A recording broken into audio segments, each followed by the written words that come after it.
Brought to you by ITIL.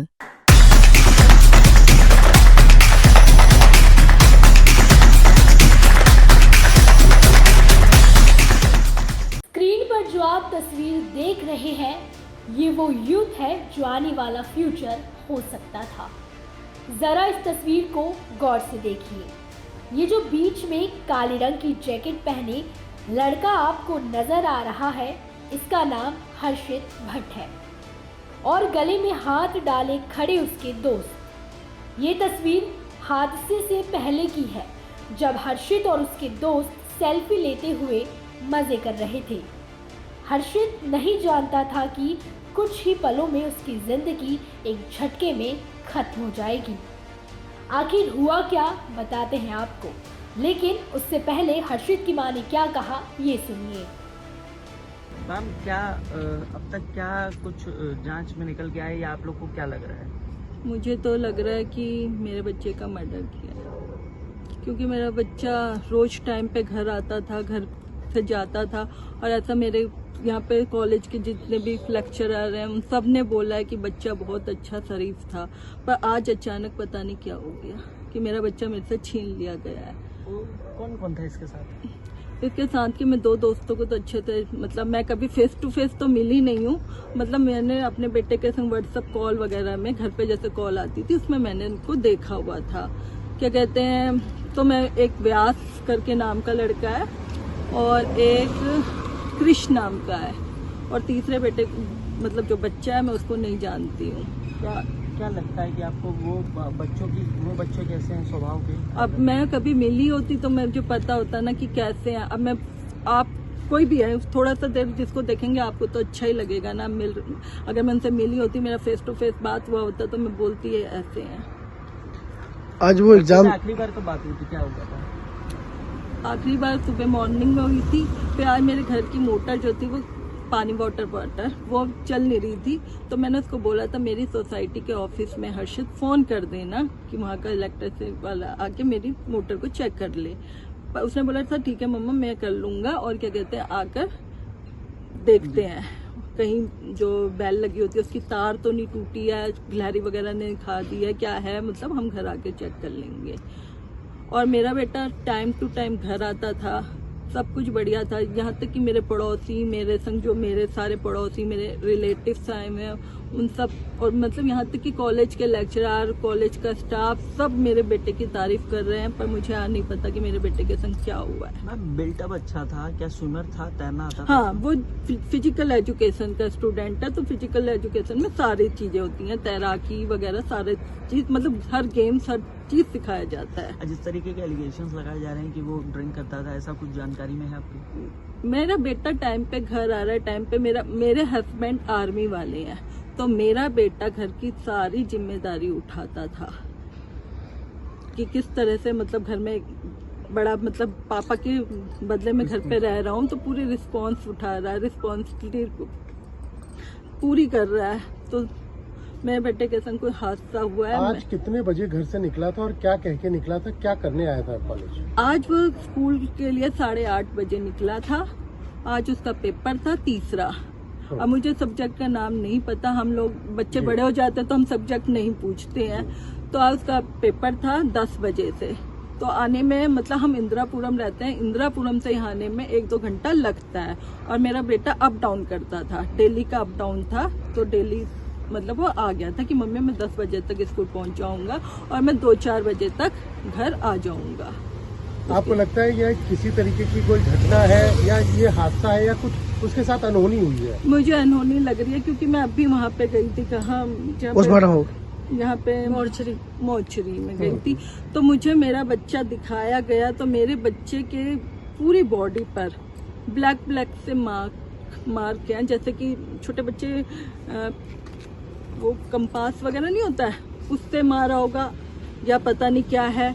और जो back side में है उधर वी शेप में नील कहते हैं ना, अब मुझे इंग्लिश में बोलना नहीं आ रहा, वो नील का निशान है।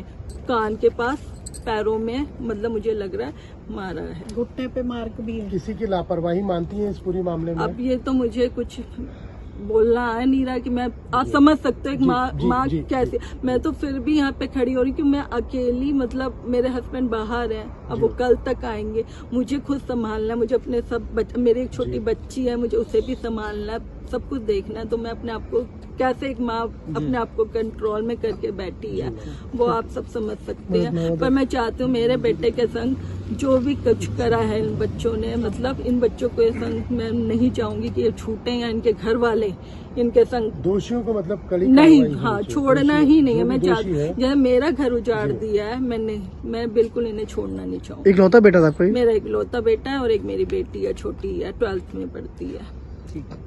और मैं गई है आज। और टीवी पे तो इतना कुछ चलाया जा रहा है मेरे बेटे के बारे में कि ड्रिंक करके उसका लास्ट पेपर था, तो जबकि पेपर 17 तारीख को खत्म होने, आज तीसरा पेपर था। और क्या कहते हैं, इस तरह की कई बातें मीडिया में चलाई जा रही हैं, तो मैं नहीं चाहती कि ये सब हो। मैम और कुछ आप बताना चाहें जो आपको लग रहा है कि गलत चल रहा है या आप? मैम मीडिया में जो चल रहा है गलत चल रहा है। मेरे बच्चे का मेरे बच्चे का वो खराब किया जा रहा है, एक अच्छी वो बिल्डिंग में और जो पानी भरा। वो बिल्डिंग में कैसे बताओ? और मेरा बेटा एक अच्छा तैराक जो कॉलेज में अच्छा तैराकी करता है, बच्चा एक अच्छा तैराकी, वो स्कूल का वो छोड़ के मेरे बच्चे को उस पता नहीं कौन सी बिल्डिंग है उसके पीछे एक नाले में तैराने के लिए, जो बच्चा कीचड़ में उससे हर चीज से एलर्जी करता है, वो वहाँ कीचड़ में जाएगा तैराकी करने के लिए। अगर वो तैराकी करने जा रहे थे तो तुम किस बात के दोस्तों जो तुम उसे रोके नहीं? रोकना चाहिए था कि नहीं भाई ऐसा पुलिस बता नहीं। रही वहाँ गार्ड भी रहता था, कोई गार्ड वार्ड भी थे अब कोई? ऐसा तो मैं कुछ नहीं जानती ना, मुझे तो इधर का कुछ भी नहीं पता अगर ना। मेरा गार्ड होता तो बच्चा शायद यहाँ होता। आ रहा है और मेरा बच्चा घर आ रहा है, उसके सिवा मैं कुछ नहीं जानती। पर मेरे बच्चे के संग हादसा हुआ है, वो 3 लड़कों के द्वारा ही हुआ है। अब क्या हुआ है वो बच्चे मुझे बता सकते हैं और मैं कुछ नहीं जानती। जहां इंजीनियर युवराज की मौत से प्रशासन ने सबक नहीं लिया, वहीं एक बार फिर एक और युवराज प्रशासन की लापरवाही का शिकार हो गया। नोएडा में वही सिलसिला फिर से दोहराया गया। दरअसल नोएडा के सेक्टर 96 का ये मामला है। 23 साल का हर्षित गाजियाबाद का रहने वाला था। बैचलर ऑफ फिजिकल एजुकेशन का स्टूडेंट था।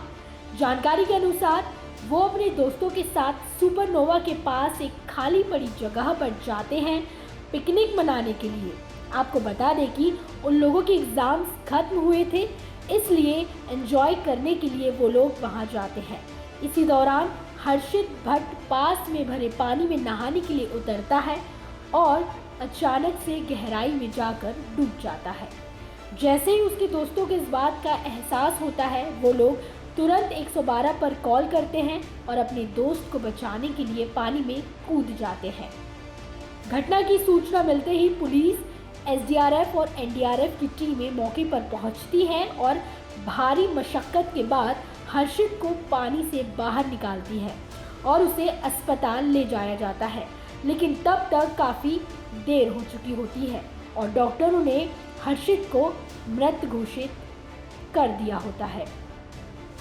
उसे बचाने की कोशिश में पानी में उतरे छात्रों को सुरक्षित बाहर निकाला जाता है, जिनकी हालत ठीक बताई गई है।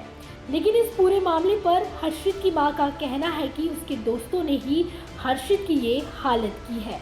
इस बात में कितनी सच्चाई है ये अभी साफ नहीं हुआ है। लेकिन अब सवाल ये उठता है कि कब तक किसी तरह अपनी जान गंवानी पड़ेगी। प्रशासन की लापरवाही का नतीजा क्या आम लोगों को भुगतना पड़ेगा? और कितने युवराज और कितने हर्षित? देखिए, ये अभी कुछ देर पहले थाना 126 के पास एक सूचना थी कि कुछ लड़कों की ड्राउनिंग जो है हुई है और इसमें तत्काल पुलिस द्वारा फायर डिपार्टमेंट, एसडीआरएफ, एनडीआरएफ की टीम्स मौके पर रवाना हुई और उन्होंने वहाँ पे जो लड़के थे उनको रेस्क्यू किया। इसमें एक लड़के की मृत्यु भी हुई है जिसकी बॉडी को हमने पीएम के लिए सरकारी अस्पताल भेजा है। बाकी लड़कों की इसमें रेस्क्यू करा जा चुका है पुलिस के द्वारा। और इसमें ये तथ्य प्रकाश में आए हैं कि ये लोग एग्ज़ाम के बाद पिकनिक मनाने के लिए, पार्टी करने के लिए मौके पे आए थे और वहीं पे पार्टी करने के उपरांत ये घटना घटित हुई है। और इसमें जो बाकी अन्य जो पुलिस द्वारा गहनता से जांच करी जा रही है, बाकी विधिक कार्रवाई प्रचलित है। देखिए, वो डिटेल्स हैं, एमएटी के स्टूडेंट्स हैं और जो भी पता चला इनका आज एग्ज़ाम्स ख़त्म हुए थे और जो मृतक हैं उनका नाम हर्षित भाटी है, वो गाजियाबाद के रहने वाले हैं। उनके परिजनों से संपर्क किया जा रहा है। अब बाकी विधिक कार्रवाई इसमें प्रचलित है।